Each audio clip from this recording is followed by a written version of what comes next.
Movie Wars.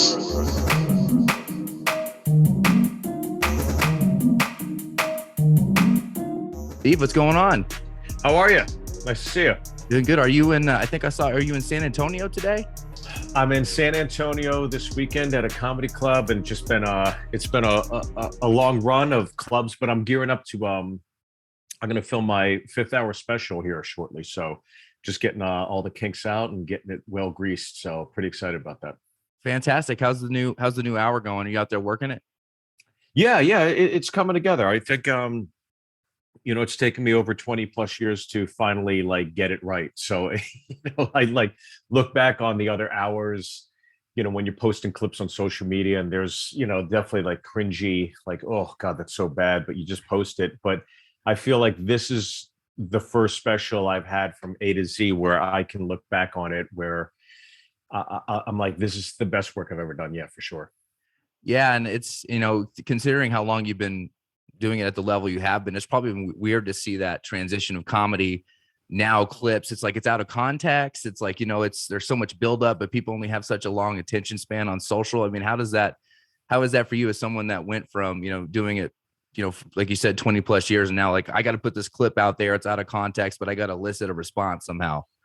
Yeah, especially these days. Whereas when I first started, like nobody, you were just doing it at a club or it'd be on TV, and that was it. And now it lives forever on the internet and social media, and you could be held accountable. If not today, maybe 15 years from now, there would be something I say that will piss off some angry person in a cubicle drinking a kale smoothie. Yeah, fisting the world. How dare he? Yeah, this tirade to cancel comedians is we don't have to go off on a tangent, but it's pretty unbelievable. I mean, some of the most moderate things you hear, it's you just don't know. It's a ticking time bomb out there, and someone, like you said, someone's cubicle out there. Yeah, that's how it is these days. But I think in the last few months, especially, you're finally seeing some like pushback, and I think the pendulum is going to start swinging the other way.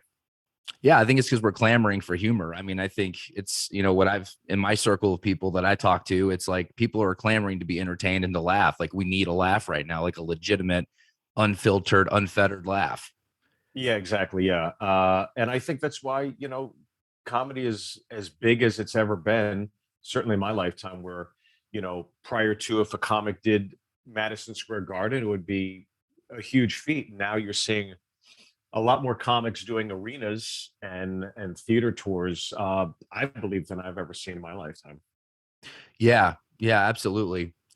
So, obviously we're a movie podcast and we can talk about, whatever you want, but I was working on just my pre-recorded intro so people can hear your entire resume.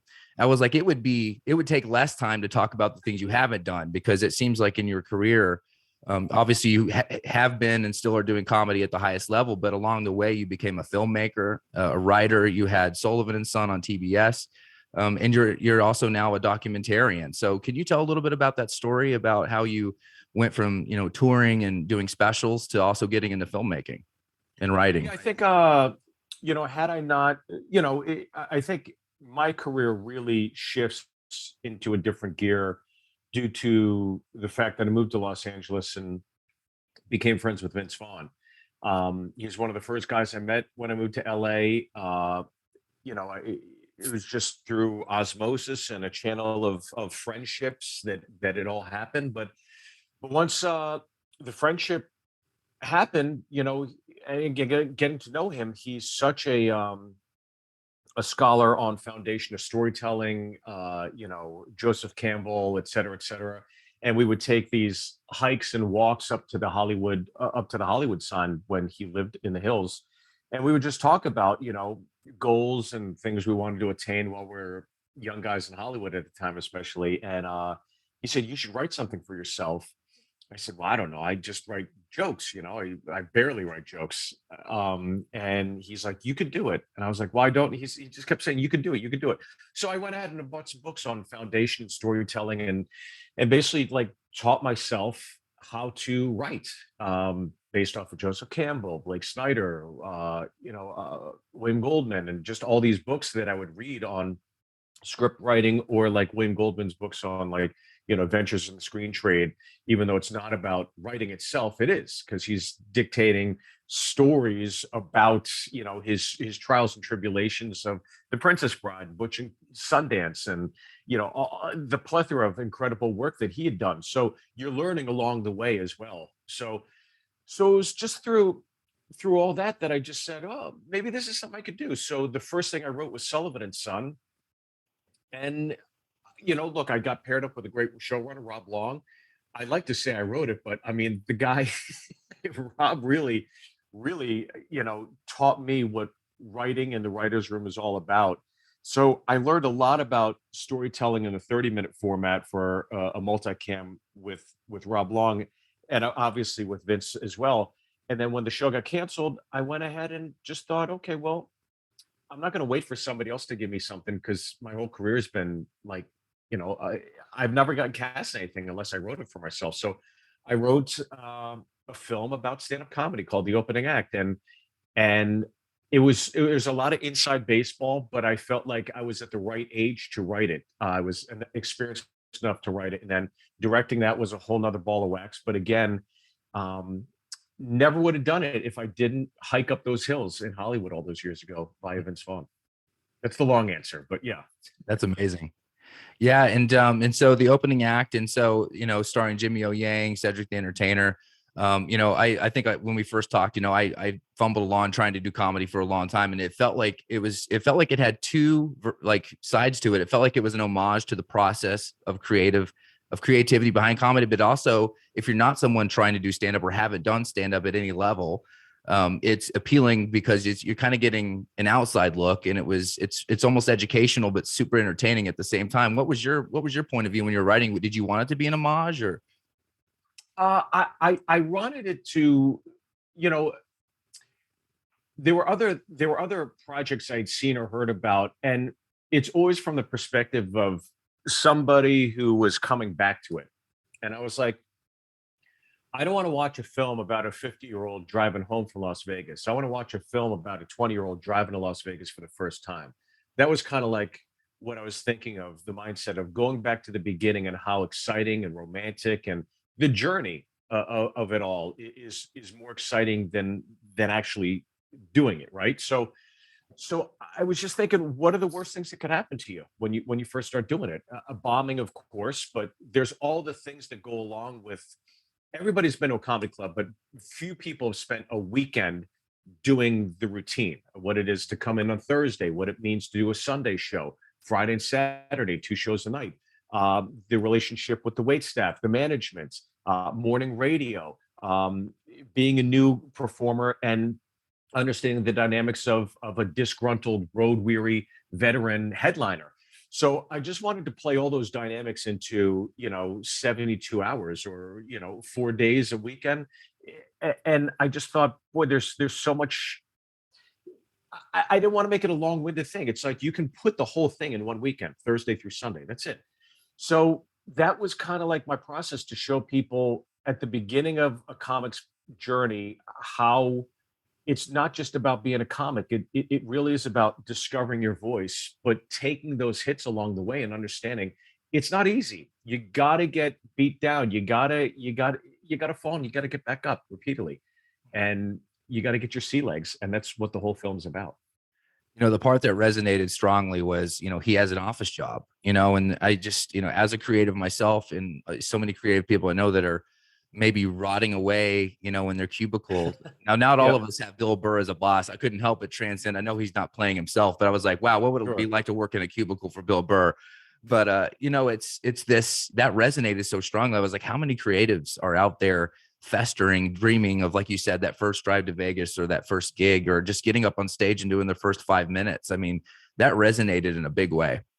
Yeah, I would hope that that's the rocket fuel that somebody would need to be inspired, because every comic on the project had dealt with that. Every comic had been there. That's why in the end credits, I thought it'd be fun to do something where comics recollect about that moment in time where they believed in themselves and pushed all in and gambled. So that was a lot of fun to get to do. The bittersweet part of that is I interviewed a ton of comics for that, like Dave Attell and all these great comics, and they told their things, but when we tested it with the audiences, they were like, well, who's that guy? Because not everybody knows who everybody is. So we just kept it to the people within the film. But again, the film is just so chock full of all the comics along the way. I mean, you got Alonzo Bowden playing the security guard, Bill Burr playing the boss. And what stunk about having Bill Burr as the boss, I shouldn't say there's anything that stunk about it, but he was so goddamn funny.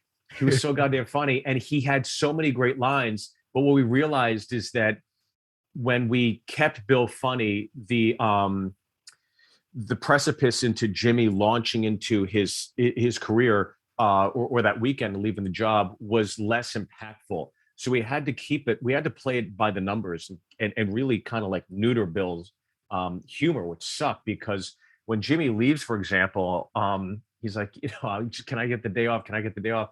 And Bill's like, no. And then Bill, Jimmy leaves, and Bill's like, all right, you can have the day off. Just work today till 4. Such a substandard line for him. He just had all these great lines. And he was so goddamn funny. But again, it was like another part of the process of, leaving a lot of fun things on the cutting room floor. That's what's amazing about and this is kind of an off the cuff question, but we did an episode, Dumb and Dumber versus Tommy Boy. There was this whole idea that if Chris Farley had lived on, we would have seen him. A lot of people, including Jeff Daniels and other filmmakers, said we would have seen him become a touted, possibly Oscar-worthy dramatic actor. Sure. Jim Carrey has obviously done that. You're doing that as a writer and a director. What is it about comedians? You talk about Bill Burr, even though we want him to, he has such a distinct voice, we want him to drop the joke. He's willing to tamper himself and able to do so. Why do comedians like yourself, like Jim Carrey, potentially Chris Farley, why can they transcend comedy to drama or to acting or to other mediums so well? Well, I think what you're seeing is, like, when people go to a comedy club, when people turn on Netflix or whatever the special is, you're really seeing the best representation of that individual in the 60 minutes. The other 23 hours, that's where the demons crawl in, right? So I think by most standards, I'm a pretty mentally healthy person in my industry. My parents hug me. I don't have really big issues. I'm not addicted to anything. I don't have deep-seated things that I need to recline and pay somebody $1,000 to talk to about. Mm-hmm. I think there is absolutely a dark side to all this. There's something inert within every comedian that propels them to want to do the most fearful thing that everybody, according to polls, doesn't want to do, which is get up on a stage and not only publicly speak, but publicly speak with enhancing the odds of making people laugh. So people would rather die. People would rather, there's like all these polls of like things people would rather do. Public speaking is number one. So I think it is something inherent within comics that want to do that. But because of that, I think that lends credence to go to the more dramatic places, because I think when you have a dramatic actor, they would say, I want to do comedy. With the comedians, I think it's like, God, it'd be so fucking easy to just get a fucking script and not have the pressure of making people laugh. I could just say this and just be serious. Oh, that'd be great. I think there's the pendulum swing, Yeah, no, absolutely. And you reminded me of the great iconic Jerry Seinfeld bit about public speaking. You'd rather be in the casket than doing the eulogy. Well, when Seinfeld does his anything public speak, I'd rather be in the casket than listen to him. Uh-oh, did I just open a can? Oh, I do not appreciate his work. No, I do not. Not a fan. Okay. Yeah. The only comic I will publicly go on record and go, he is a cunt. Okay. Yeah. You want to talk about it? I think the less time spent on him would be better. Yeah. Okay. There's just not much to even talk about. Just fucking horrible person. Yeah. Okay. I apologize. I didn't mean to open that up. I didn't know I was walking into that. You don't have to apologize. He owes me an apology. Okay. Yeah. Jerry, make the apology now. You don't know who we are as Movie Wars, but just do it. Just apologize. Right. Yeah. Well, he should apologize for B-Movie. Oh, it was less than a B movie. Yeah. Yeah, no, absolutely. So let's get into the bulk here, and like we discussed earlier, it's the bulk of this conversation. I wanted to talk about what you and I initially talked about, which is some of the the issues surrounding the amazing Johnathan, and your version always amazing. There was all these documentaries about Johnathan being made. I mean, he unfortunately passed this week, and Mhm. and I watched all the documentaries, or the two, yours Sure. and the one that's on Hulu. I did as much research as I could because I wanted to come into this prepared, but I got to be honest with you, I feel like I got to be an astrophysicist to understand the dynamic, because I watched yours first and then I watched Ben Byrne second, and I feel like, and I don't want to purposely call him out, but I feel like he was intentionally trying to confuse me as to what was going on. And Yeah. you on the video on YouTube, when you posted your film, you posted a very transparent, humble, just a great, 5-paragraph thing about what was really happening. So I would Right. rather you describe the situation than myself. Well, I mean, yeah, I broke down exactly what happened because I always felt like, look, we're two guys put in a situation because Johnathan is a wild card. And, you know, I know Johnathan. I've known him for all these years. Ben doesn't, right? Mhm. And so Ben fell for it.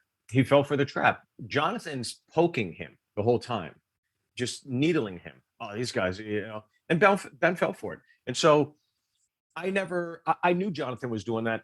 And so to me, like, look, at the end of the day, we both were in a situation where we're like, okay, well, I guess none of us is going to fold. We're both going to do this. And I always thought there's enough real estate to do this. I was the first to tell Ben, hey, look, this is the film I want to make. It's about Joel and Johnathan. I mean, it's Jonathan's the face of it. Joel's the heart. Joel's Han Solo. He's going to come in at page 25. He's going to leave at 75. He's going to come back at the very end to help blow up the Death Star. So that's kind of like the story format for Joel. Ben's took a weird turn. I don't know. A lot of the things I know firsthand, a lot of things in the film were fabricated. And look, at the end of the day, you know, Johnathan sent me a text. He said, I love your film. I don't like the other one. Thank you for doing it. Thanks for keeping my name alive. And thanks for, putting out a film that's a great representation of my work and my relationship with Joel Osborne. There's a reason that when all this went down, like, Johnathan and I, we still kept calling each other. I'd still go visit him. Like, Ben, I think, reached out once or twice, and Johnathan never called him back. So, I think that, you would think, boy, you got a film that's going to Sundance, you'd be proud of it. But Johnathan, at the end of the day, certainly preferred ours over the other one. And I know he was not happy with a lot of things that were in Ben's film. I mean, Ben's film, he Shanghai's Jonathan's mom's birthday at the very end. What you don't see is that Doreen, Jonathan's mom, said, please leave my birthday. They kicked him out. Like, they kicked him out of his.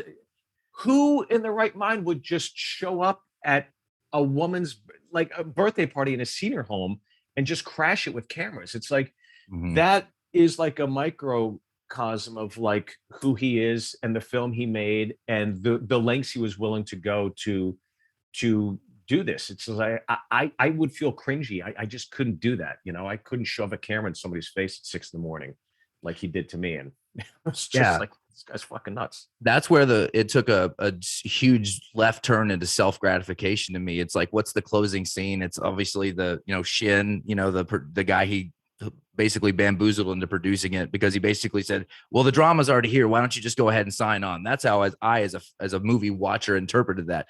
And what's the first thing you see during the credits? It's him pushing Johnathan in a wheelchair, and Yeah. the giant Shin, executive producer. It was kind of like, I was just like, what's the payoff here? I'm not trying to be overly critical or a homeboy for your film, which I am a homeboy for your version, but it's Sure. like, why do I need to see that? Is that really how is this the climax? Really? Yeah. Look, I guess it's for some people. You know, Again, even along the way with Ben, I never had an issue with him. When mine came out and then his came out, he was shitting on me. He was shitting on our film. He shit on me in his film. He did. Like, I was nothing but cordial to him. we bent over backwards to, this guy. This is the guy that went to film school. This is the guy that should know you need you need release forms. Like, Mm. I never made a film before. I know you need release forms. So when we were filming a casino, I knew you can't just show up at a casino. You got to call ahead. I mean, that would just be natural thinking.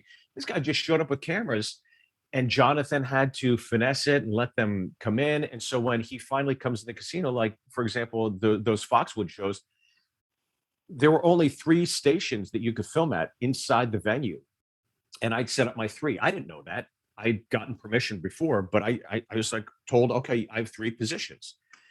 And when Ben shows up, they're like, oh well, he already has all 3 positions. And I didn't know that. I thought Ben maybe has his 3 or something. I didn't know. So Ben shows up, not doing any legwork, not calling ahead or anything. And I relinquished one of my positions and gave it to Ben so he could film there. And then in his documentary, he's making it seem like I shut him out of the venue and I won't let him in. It's like, this guy is a royal piece of shit, a royal piece of shit. Anybody that shows up at like our film premiere, films us, lies to us about why he's there, and then stages like all that shit. It's just like, again, it's just like, those are the lengths he was willing to go to. I would not, I just don't have that moral compass. I couldn't do that to other people at Mhm. the behest of finishing my project. I'd want to do it the right way. And that's with everybody's respect and, compliance and the agreement of like, hey, are you cool with this? I mean, that's something that I don't think he ever went over. I'll never forget. Johnathan was so pissed. There's a scene in Ben's. I only saw it once, and I saw it in my lawyer's fucking office because, Of course. yeah, because I had to watch it so I could tell these fuckers what not to put in or whatever. And the chin guy, he's a fucking royal piece of shit too. They both can fucking rot.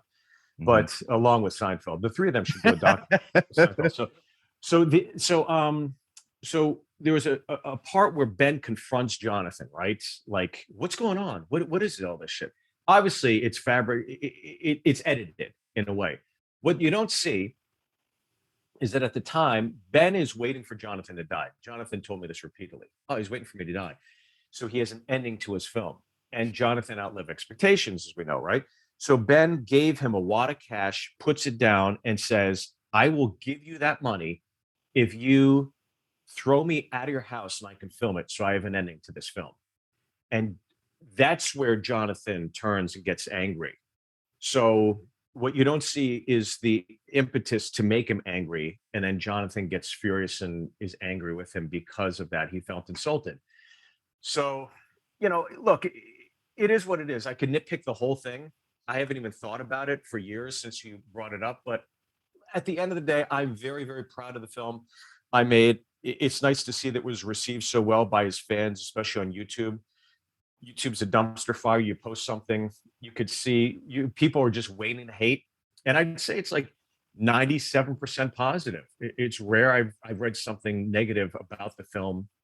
So I'm glad that we got to do it because I think Ben's film was a disservice to Jonathan's legacy and who he was. You're smoking meth with him to make a film. It's like, again, that's just something I never would do. I wouldn't sell my soul to the devil to have a great scene in a film. It's like, why would you do that? Can't you just narratively come up with something? I think that's a lot more applicable and easy, or not easy, but just a creative. I just thought it was low hanging fruit. I thought Mm. it was the cheapest, easiest thing to do is to do meth with a subject and then film it. Like, I want to film you doing something horrible, but the caveat is I do it with you. It's like, it's just, why would you want to show that ugly side of an individual? It's like, we all know that certain artists will creatively do things, or they need to do those things to get through the pressure of a career or whatever. But there's no doubt that Johnathan was an addict. Of course he was. Mhm. I, as a friend, would feel horribly uncomfortable showing that or exhibiting that, the ugliest side. I know that he didn't like it. I know that his mother, Doreen, detested it. And so, again, my point is, I'm glad our film was out there because it's like Ben's was a yard sale and we were the cleanup crew. We cleaned everything up. We go, no, everything's nice and clean again. This is the guy. This is the guy we talk about. Yeah. And I think the reason your film has a 97% approval is because, and I'd love for you to talk about what you were so close to Joel and to Johnathan, what inspired that to be the impetus for the film. But I think from my perspective as just a movie fan, you nailed something very endearing I didn't know about before. Of course, I knew who the amazing Johnathan was and was a fan of his work, but this relationship you focused on, it excluded all the shit you're talking about with Byrne, right? It just focused on this beautiful, kind of strange but beautifully organic relationship. Was that it's totally opposite, right? Was that kind of the driving force for you to make the film? Was like, wow, That's where it started. Yeah. Yeah. That's where it started because I knew about them. I knew how they were. I know that Joel's he comes over as this 18-year-old kid that, he's such a pacifist. He meditates, he doesn't drink, he doesn't do drugs. He he comes over. It's basically like an Australian Clark Kent is flying from another continent to take care of a drug addict in Las Vegas. It's like, it's fucking crazy. And there's so many stories that didn't make the doc because we didn't have time. So that's why I'm going to go pitch very shortly a television show about Johnathan and Joel's relationship. And I mean, even in the film, like all the side bets that he had with them, or the Jonathan's favorite stories about Joel's father leaving him, and Johnathan finding humor in those things. It's unlike any other relationship I've ever come across in my life. And I was like, it's so endearing and heartwarming and fraternal. I was like, this is who Johnathan is. Mhm. That's the exhibition of him, as rough as he is around the edges, as crazy, as bombastic, as violent as he is on stage, and as entertaining. He's just this wrecking ball. At his core, there is a very, very sweet side to him. He's the kind of guy that's not going to apologize to you, but the next day you show up and maybe there's like a sports car outside, or whatever. That's his way of apologizing. I find the dynamic between them fascinating, and still to this day, I will always find it fascinating, and that's why I'm inspired to spend the time to write this thing. So hopefully, knock on wood, we get to make it. We'll see. Is the show so? I mean, you probably can't go into too much detail, but what can you share about the show? What's the format? Is it an extension of the film, or?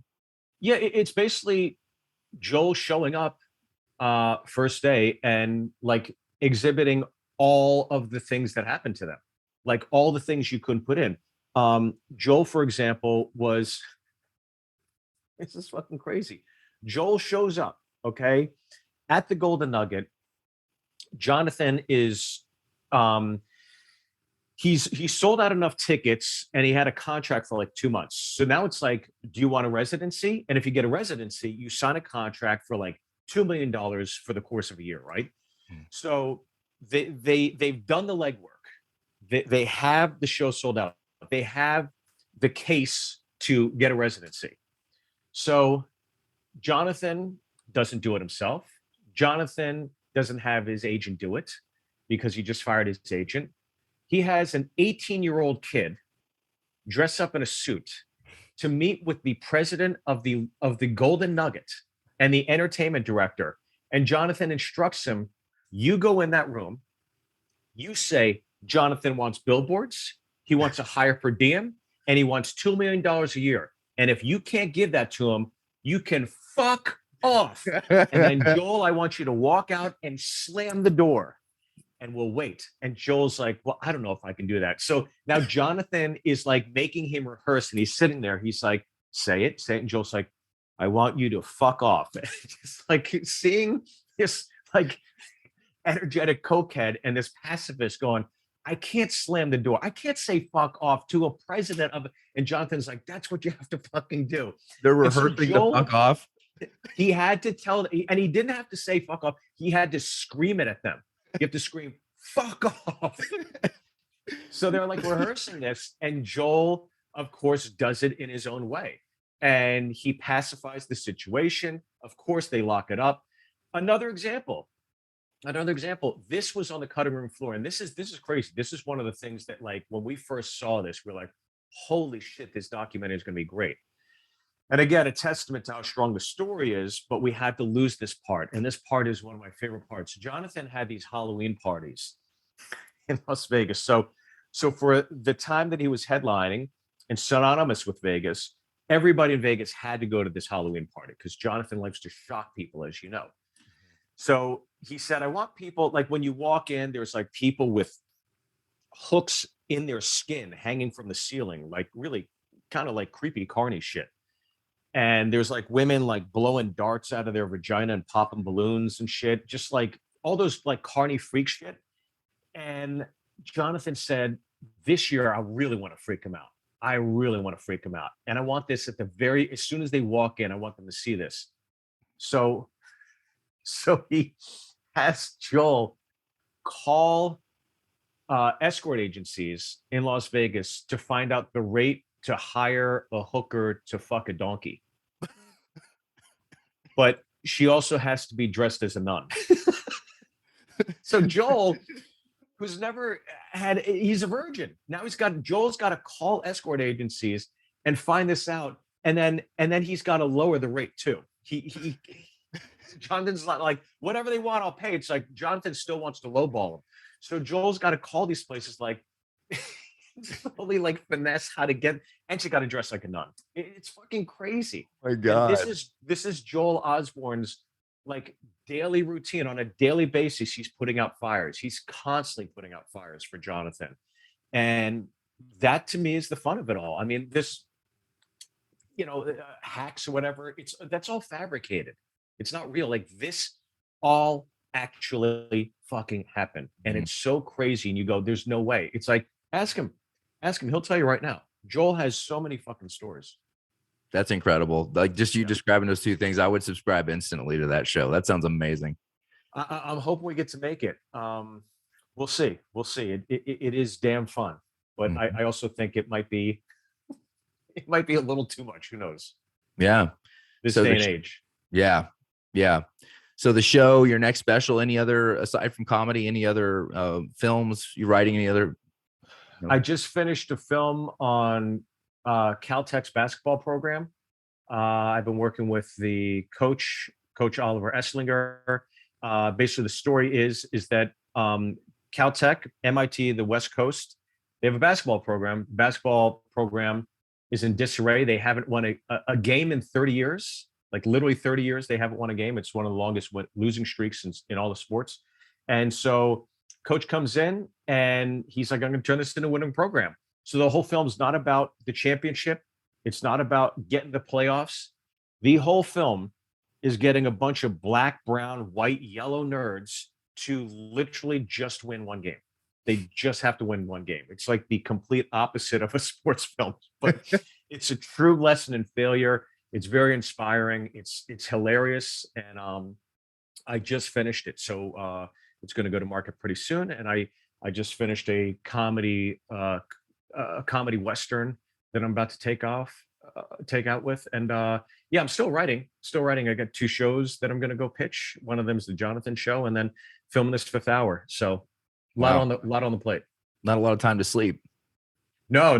That's why I was up at 7 this morning doing radio, and now I'm doing this one, and I'm going to take a nice juicy nap after this. Yeah. Well, hey, we'll sign off with you. So you got comedy. You also have podcasts going, which I've been enjoying. The Pink Spoon, Comedy Pinata, which you do right here in my home, Nashville, Tennessee, at the Amazing Zanies, where you're having guest comics. How's that going?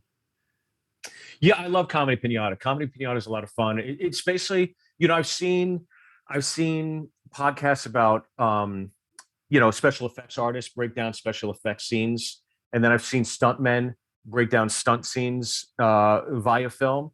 But I never saw stand-ups breaking down stand-ups. So I thought that's the podcast. So we sit around in a comedy club, we watch stand-up comics, and we break down those bits. Sometimes we have stories about those people. And that's a lot of fun. Then I'm doing a podcast with Joe Gatto from Impractical Jokers called Two Cool Moms. It's going to come out in the next 2 or 3 weeks, and we're very excited about that as well. Nice. I got to show you a funny story. Actually, I was just going to post this before, but I was like, oh shit, it's almost time to do that. So, but when I was visiting Johnathan, every time I call Johnathan from the road, because I think he vicariously was living through me, asking me what the clubs are like and how's this comic doing, how's this, and he'd always ask me about Bill Burr, because Burr and I are friends, and he's like, how's Bill doing and what's Bill up to? So when I went to visit Jonathan last week, I asked Burr, I was like, hey, can you FaceTime us? I know Jonathan would be over the moon because I don't believe that they've ever met. And Jonathan respected Burr's comedy so much. So I put them on FaceTime. They're hanging out. It's a really sweet phone call. And Jonathan's, paying homage to him. Bill's paying homage to Jonathan. And we're getting towards wrapping up the phone call. And classic Burr goes, ah, please tell me Steve is not the last thing you're going to see before you die. And Jonathan goes, no, no, no, it's an assisted suicide, actually. So just like, just set up punch. It was great to see those guys, and I've been laughing about that line ever since. And it was a really, really cool moment to witness. It was fun to In be in the room. true fashion. Yeah. That's amazing. Well, that's so cool. Steve, I know you got a nap to get to, man. Thank you so much for popping by. I got a nap to get to. That's right. Yeah. Well, I appreciate you having me on. Thank you so much. And hopefully we'll see you down at Zany's. Sounds good. All right. Take care, man.